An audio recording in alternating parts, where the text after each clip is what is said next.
you hear us now? Can you hear us? I think that means they can. Silencer mode. We good? Fixed. Yes, Okay, sir. Oh, good cool. deal. I'll hold the stick. Here. No, I'm a good stick holder. Oh, no. Well, we let's wanna go- just do it that way, and then we can pull it Huh. like that. This thing needs to be tight. You can't see the stick. Hold on. Hi, guys. Dude. Technical difficulties. Seriously, man. All right. Did you ever think this would happen where I would have a selfie stick, bro? No, you Yeah. of all people, you would be the last person to get a selfie stick. Are you in there, sister? Yeah, You gotta come up in front of us. You're so small. Lou, are you going to read the messages? Should I turn these off so we can see? Lulu. There you go. All right, Lou's got the messages. Well, howdy, guys. Rex here. And we got Miss Casey Day and Mr. Lou McCoy. Howdy. Okay. We're hanging in the Rex top secret bunker area. And we're here to take some top secret questions as well. Ooh, Yes, we are. It's very exciting. top secret, but yet we're going to broadcast it. Top secret broadcasting for the whole earth to see. Okay? So, what kind of questions we got coming in? They say our sound is broken, and I think we might have it fixed. Fix. I hope so. Good. Oh, will you be reviewing any budget single shot options for long range? Yes. We just recorded one upstairs, the teaser video, just like a minute ago, didn't we, Lou? Yes, sir. We just got done with that. Yeah, that's the Savage Model 10 FP kind of video. And, or no, what's that? Some kind of fancy law enforcement type 308 caliber rifle. And we started that as like the budget long range rifle makes shooting too easy or something was the original video. It's the Savage Model 10 with the primary arms 4014 HUD reticle, which is a ballistic drop compensation reticle that's actually designed pretty well. And we're testing that, and it's pretty fun. And I got these guys shooting it last time we're out there, and I've been shooting it for quite a while, and we got some opinions coming up. But you can totally get into a good rifle setup for under $1,000. That's going to work fine.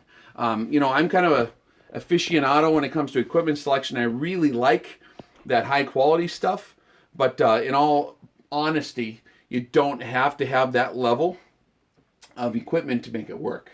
And that's the topic of the video we just recorded, which will be being released very soon, probably the video after this video, so stay tuned.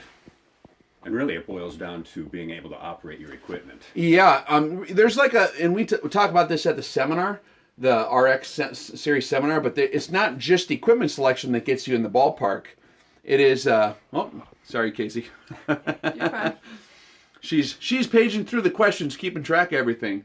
But we talk about how you integrate the entire system, which is the equipment and the shooter, you know, fundamentals of marksmanship and all the techniques you got to apply, and then also how to integrate the system in a field expedient way that's logical and organizing your data properly to where you can actually use it in the field. Because there's a lot of stuff going on, man, at long range.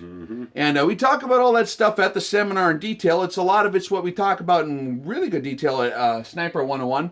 But at the seminar, we tell you how to actually put all that stuff together. And so that's the secret to making budget equipment work good, is knowing which budget equipment you need so that you can get the job done, and then how to use that stuff at the same time. You can't just buy the budget equipment and be set either. You got to understand how it works, how it operates. Yeah, you can read eBay for years and years and reviews on eBay about which guitar is going to sound the best, and until you learn how to play that thing, it's going to sound like shit. Sorry, I said a bad word. I know. One of these questions on here was somebody's wondering how you're feeling. Me? Yeah. Oh, dude, I'm feeling like $1 million. Can't you tell how much I'm smiling, Lou? You're looking good. I'm looking a little sweaty. Yeah, at least you're not fluorescent like some of us. Yeah, fluorescent. Oh man, let's adjust the lighting. We had a really cool mode here. Let's try this. I'm just really white, guys. It's fine. Yeah, she's pretty white. I'm pretty much an apparition. Glows in the dark. Let's try this angle right here. It's the camera angle. There we go. Hey, that's not too bad. All right. I'm still glowing. Lou, Okay. you're so tan back there. Happy birthday, Lou from Diane. Oh, thanks, It's Diane. Lulu's birthday. It's Lou's birthday. Oh. I got the card, by the way. Jesse, Diane, thank you guys. Yeah. That was awesome. We're gonna properly get him situated later for the birthday situation. The birthday. which is basically eating a steak at the party barn. Yeah. Which is what we do. We've got some huge steaks to grill pretty soon. It's going to be glorious. Yes, By the sir. way, barbecuing is very important to preserve American liberty. Because if people are not barbecuing, that means they're not hanging out with each other outside eating the steak, which means the TV is uploading stuff in the brain the whole time they could have been visiting with each other, which means the bad guys get in control more quickly. So do please barbecue because it facilitates American conversation. And that needs to occur before we are free again. Yes, sir. So do it. That's the only way to save this country is barbecuing. Barbecue. What is your opinion on the Remington 700 AAC SD? I got one on the way. Woo! Gonna find out his opinion real soon. That's what one of my guys operates. He's one of the firearms instructors we're going to have at Rex Defense pretty soon. And he's got one. He was shooting, it's a .308 caliber one of them. And we're shooting at 1,100 yards with it, just knocking steel. So they work fine. There's some problems with Remington if you want to really get down to the details on their 700 lineup, but you can make them shoot really good. Best big game hunting caliber within 0 to 600 yards. Oh man, big game as in how big of a game? Elephants. The Big Five? Just kidding. No, seriously, I got one right back there. My favorite all-round big game hunting caliber is .375 Holland & Holland Magnum. It's kind of on the light side for elephants, but it's really good for lions, Cape Buffalo if you use the right bullets, 300 solids, stuff like that. It's a flat shooting round. It's relatively manageable even on smaller stuff like deer-sized animals and up. If you're shooting at the giant eland or kudus or stuff like that, no problem. .375 H&H is a classic. It's been around forever. It's a relatively mild load. It's a cartridge that's conducive to same point of impact with different loads. So you can shoot 300 grain bullets, 270 grain bullets, or 235 grain spear hot core bullets, and they all kind of hit in the same place. It just balances out nicely. So that's my favorite. Now, if you are just going to go like on an elephant hunt or something, or like if you could shoot a rhino or a T-Rex or something like that, then you're going to want something with a little more horsepower, in my opinion. You don't want to go hyper velocity.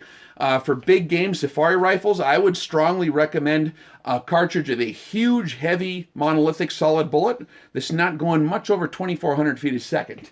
We talk about this at the seminar as well, but when you're talking about the consistency of penetration on rifle bullets, when you go over 2,400 feet a second, the bullet starts to ricochet off of bones and other, things with differential materials, like you get the meat section, then you got the squishy organ section, and then a rib cage or whatever. The bullet veers all over after that. But a big, heavy, slow bullet, .458 Winchester Magnum's a really well-balanced round, very efficient for what it does. 470 Nitro, any of the big Nitro Express rounds, I really like those. And that's my opinion on them. Good enough answer? Good enough. Very thorough. Andrew would like to know if you like Howa versus Tika. What's your thoughts? They're both awesome. Awesome. When it comes to rifle selection, if you get a rifle that shoots half minute of angle, you're set. And both Howa and Tika are good. That's a user's preference based on exactly which configuration you're looking at.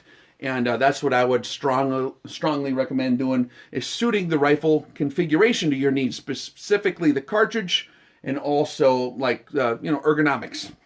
What round would you use to take down a Sasquatch? A Sasquatch? Good old 30-06, man. What That's if God invented the 30-06 for Sasquatch. Right? Okay, The guy who what took if that it- video, didn't they shoot a 30-06 at the Sasquatch? Which video? The famous video of the Sasquatch walking from the 70s or whatever on the film? They shot him in that? Well, they shot at him, I think. Yeah. Yeah. Really? Yeah.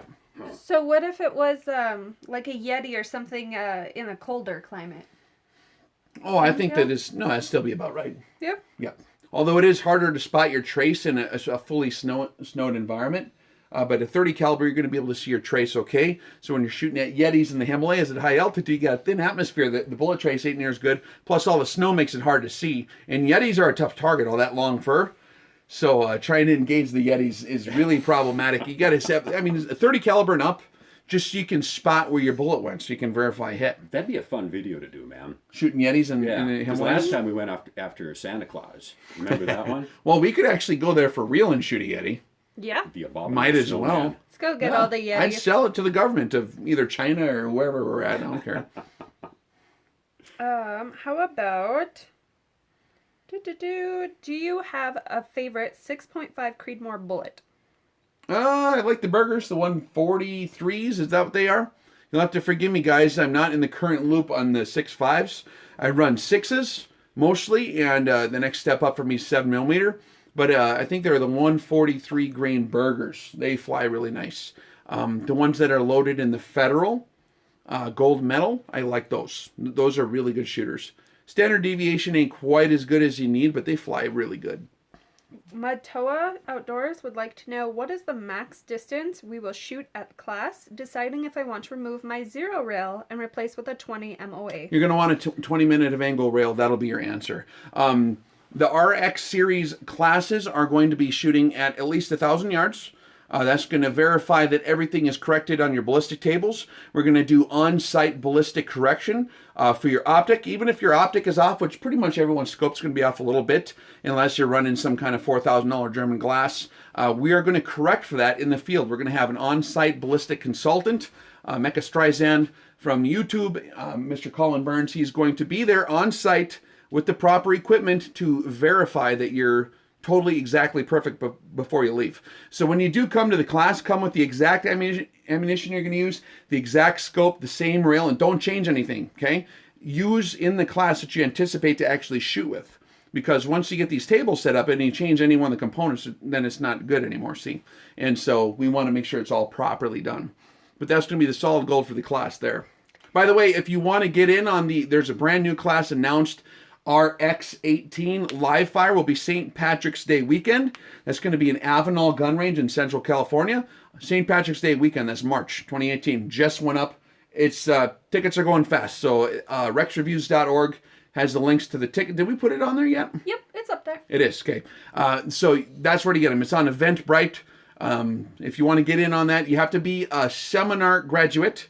So you have to be someone who got through the seminar before you can do the class, because they go totally hand in hand.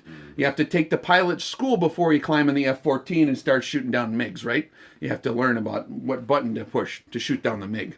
We do have a couple spots left. If you haven't been to a seminar and you want to attend that live fire, you can get into one of our seminars, our last one planned for this year. It's coming up pretty quick. And still attend that. So you'd have to get your tickets right away, but we do have the California seminar available. Now, this is a live video, right? Yeah. Okay. Well, I don't know. Yes. We're I think, live! no, I remember now. Yeah, that's going to be pretty quick. That's this weekend. Rancho Cucamonga, California is the seminar. That's in the valley down there, Southern California. If you're in the area, there are still some tickets available there. That's at the Bass Pro Shops at Rancho Cucamonga. You have to take that before you take any of the RX Series live fire classes, okay? So if you want to get in on that California live fire, we got a few spots available for that, but there's just a few tickets left for the California seminar. You probably want to buy that immediately, or if there is room left when you get there, if you risk it, if there is still room left, we'll let you pay at the door, but it'd be smarter probably to buy it online, because you'll actually secure a spot then. But we'd love to see you. These guys are going to make it to the live fire in California, but I'm going to be at the seminar, and we got some other folks. Philip Naiman from the Firing Line Radio Show is going to be there, and some other folks, but we're going to get into some hardcore consultation on all the different topics, and hardcore master's level college class on equipment selection, marksmanship, and everything else, organizing data. Colin Burns is going to be there, a few other experts. So, Rex, James Rolinski would really like to know, is red or green ACSS ACOG better? Which one's easier to see? Okay, I like the red one better, maybe in most cases. The green is certainly a lot brighter. Now, if you're talking about the TA31 scope, that's got a little more magnification on it. I think the red's a little better because it's kind of a big reticle compared to if you're using the TA44, which is very small. The green pops out a bit more, so some guys like that. Red is easier on the eyes, too. It's easier on the night vision. And when I say night vision, I mean your eyeballs night vision. The cones and rods, that see... I think it's the cones that see in the dark, right? It's easier on there. Red is a lower wavelength of light. It's easier on your eyeballs anatomy, and so it doesn't throw you off in low light conditions as much. It doesn't burn that thing in your eyeball. It's easier to tame the red down. There's plenty. You don't need to have, like, a lot of guys test illumination in snow environments. Mm-hmm. Dude, the best color for shooting against snow is black. So you should not have your illumination on in the snow. And that's when you put the tape on there. But the black electrical tape. But yeah. For any kind of low light environments, I personally like red, just because it's easier on the eyeballs. Any chance of a ghillie suit video? That's a cool idea. Yeah, we should do one. I got like a bunch of them. They're hot though. Yeah, they're sweaty. Dude, that'd be a fun video. I should plant one in the yard again. What I usually do is I'll build it up, and I like burlap and natural materials, and I'll get it. I use shoe goo and some stuff like that, and I get it all together in an old set of BDUs, and then I'll bury it Really? for like a month or two, and then I'll pull it out, and it becomes it lets the little microorganisms take care of it, and it does stuff for thermal contrast and a lot of other stuff. It makes it part of Mother Earth. Wow. Because if you want to be wearing the Earth on you, you know what I'm saying? Drag it behind a pickup truck for a while and beat the crap out of it, throw it in the river, drag it in some grass. I like to really, really get them broke in. How do you feel about a 6.5 millimeter 223 Wildcat as an assault rifle cartridge? Holy Moses. That was a very specific question asked a bunch of times. Yeah, that sounds like a cool idea. You'd certainly have a hot one. The problem you'd run into in a situation like that, just from going off of what you just said a second ago, is that cartridge would have a little bit of overbore as compared to a 223 or a 5.56 round. You're going to have more powder burning down. You're going to have better terminal performance and better external performance. It's going to be more flat shooting. But for a high volume of fire applications for fire suppression, which is going to be in a rifle configured like that, that's going to be a pain in the butt, man. You're going to burn your throat out of your barrel way faster. So I prefer less powder to bullet capacity ratio. But I prefer a more efficient round design, something that's not utilizing a lot of powder to push a bullet.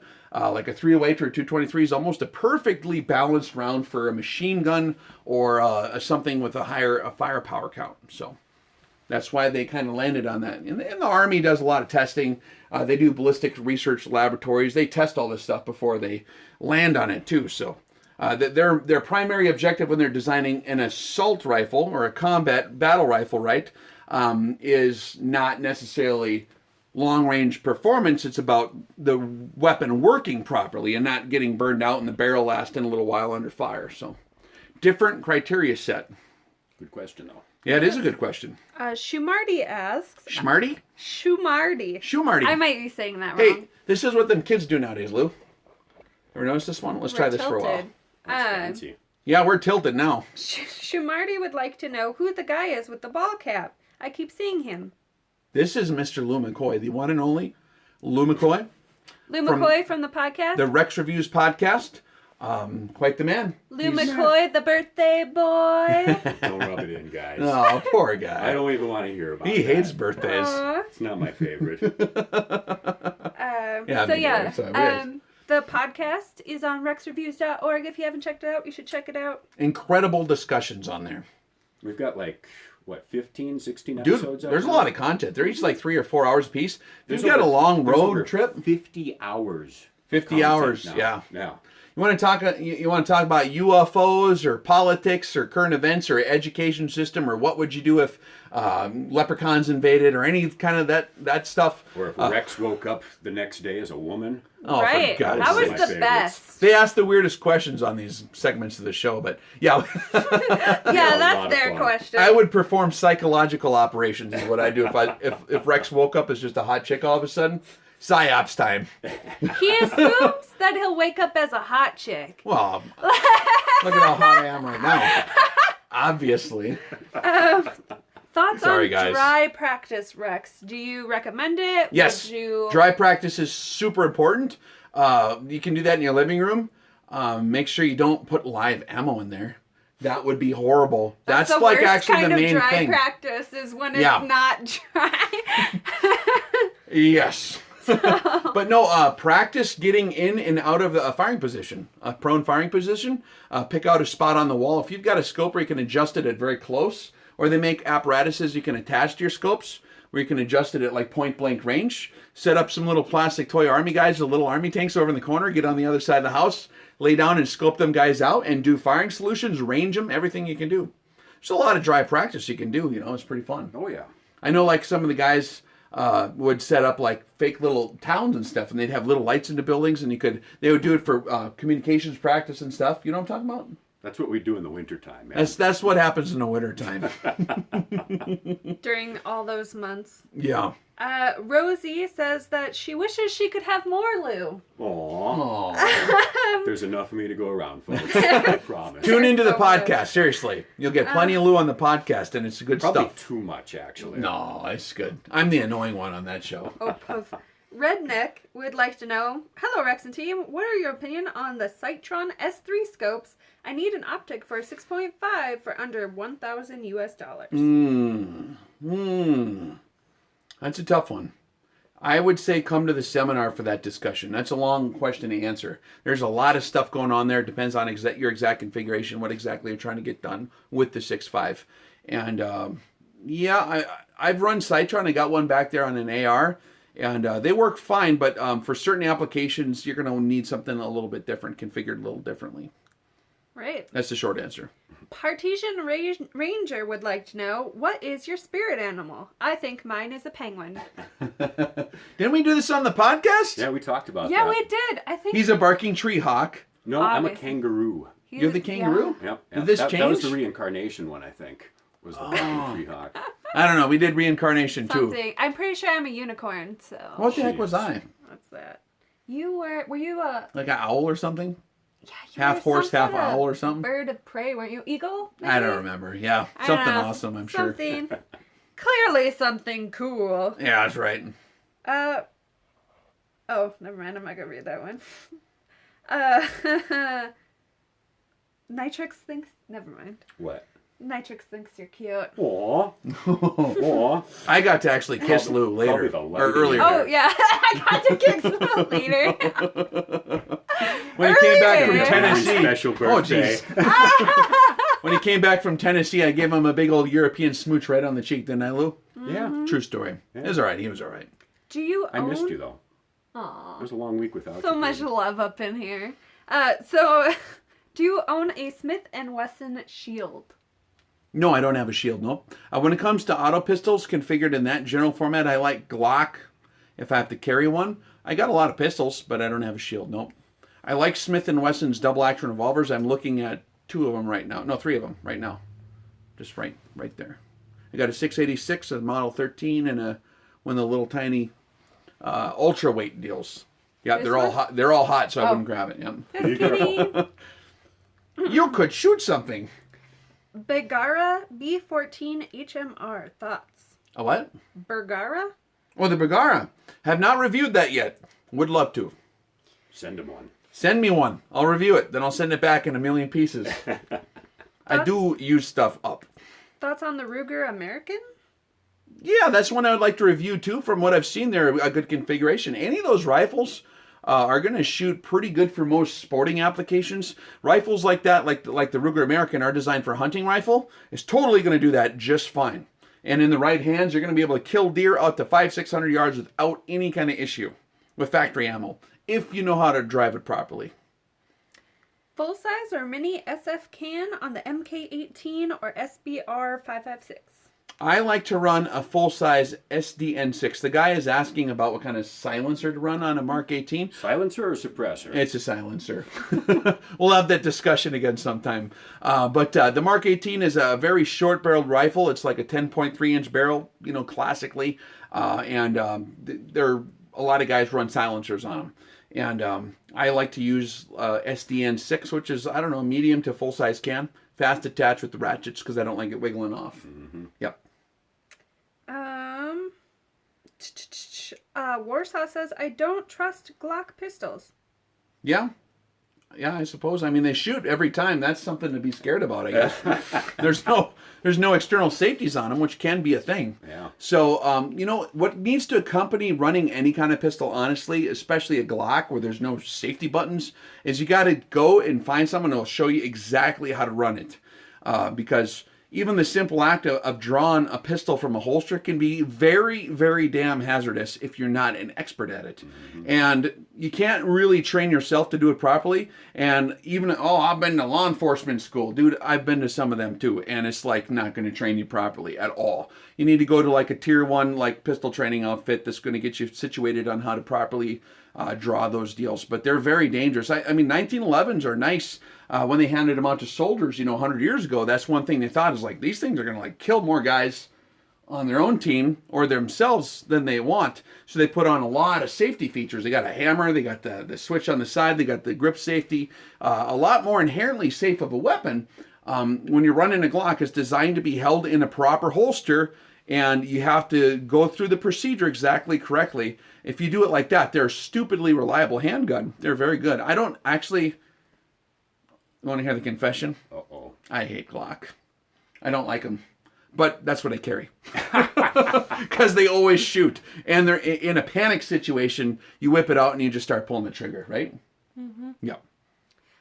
This one comes from Ian Oliver. Hi, Ian. He was one of our seminar attendees. And he won something, actually. But he is asking about, I have got my tightest groups putting my thumb on bolt handle and not wrapping around grip. Anything wrong with that? Putting your thumb on the bolt handle? Mm-hmm. Not wrapping it around the stock? Oh, is that what he's asking about? Okay, that's a technique. There are fundamentals of rifle marksmanship that need to be adhered to, like the Bible, like the 10 Commandments, if you want to hit anything. And one of them is like getting a natural point of aim established. What can F with your natural point of aim is biological input on the rifle, either one way or the other way, or, there's a lot of ways. So the more you're grabbing on the rifle, the more your biology is going to be transferred into that weapon. We talk about this ad nauseum at the seminar, and we will teach you how to do it properly at the class. Is he coming to the live fire class? Ian, are you coming to the live fire class? If you're coming to the live fire class, bro, we will get you squared away. But there are different techniques. There's a lot of different ways. Some guys think that if they see hand wrapped around the grip on a rifle, that guy is way out of whack. It's not necessarily always the case. There's different ways to fulfill the fundamentals of marksmanship with different techniques. Mind you, that depends on if you have to control the recoil, you have to grab on the grip. If you need to have positive control of the rifle, you have to grab on the grip. A lot of combat and marksmanship is designed around that style of shooting. If you're going for maximum ultimate precision, where you're laying prone with a bipod, the only thing touching the rifle is your trigger finger. And the rest is laying on the bipod and the toe support.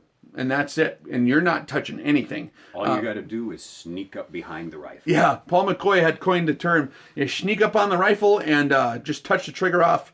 If it's pointed exactly at the target, it'll be a really good shot. But we'll teach you the different techniques when you come out into the field with your kit, because that answer is going to vary tremendously based on exactly what kind of rifle you're shooting and what you're trying to do with that. Cool.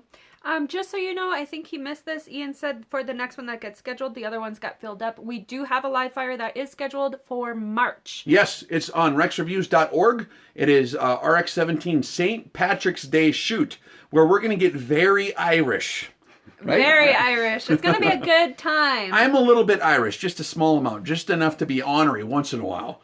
When they try banning M855 on my old videos, I get a little Irish on those. But no, that'll be a fun time. That's set up. If you are a seminar graduate, you are eligible to take the live fire class. So do sign up if you are a RX-17 seminar graduate for the St. Patrick's Day live fire, man. It's going to be awesome. If you have to own one single rifle for hunting in Africa, what rifle do you choose and what cartridge? Winchester Model 70 Deluxe 375 H&H Mag. Or the Ruger Mark II. That was that Ultra Safari grade one. Oh, yeah. I forget what it's called exactly. I really like those. But that's what I would do. All right. And then... Because you're on classic mode when you're on a safari in Africa. You got to go classic. You can't go with this newfangled stuff. 10 millimeter for bear and moose defense. Moose defense? Are you... Did your phone kill? Oh, no! Is What that happened? it?